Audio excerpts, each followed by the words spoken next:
So for the machine preacher curl, this exercise is going to work the biceps brachii. We're going to train it in a more short position just due to the flexion present at the shoulder joint. This exercise is not going to bias any particular head because we're not in a degree of internal or external rotation. We're going to do this bilaterally. We're going to start off keeping the arms down firm on the pad. We really want to just make sure that the wrist is in line with the elbow and the shoulder. So if we're positioned as such, you can see the hands are closer to midline and the elbows are outside of the wrists. So this is improper alignment. You want to make sure that you take a grip wide enough to have the wrists in line directly with the elbow and then to the delt. Now, once you find that position, come all the way down to either full elbow extension or almost full elbow extension, whatever is most comfortable for you. Just make sure that you're using a load that you can handle through a full range of motion. You don't have to worry about bicep tears if you do that.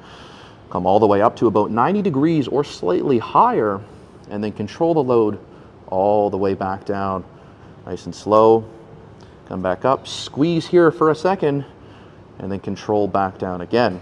If you're a very large individual, you may have to do it unilaterally and turn to get the proper alignment with the wrist lined up with the elbow and the delt. So just something to keep in mind there as well. Now, when it comes to the seat, you just want to make sure you're comfortable, essentially.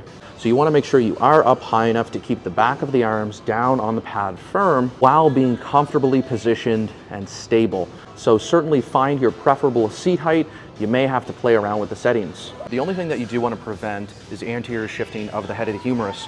So what I mean by that is coming down too far and essentially allowing those delts to come forward excessively. So you don't want to be like this because it's going to cause a lot of instability.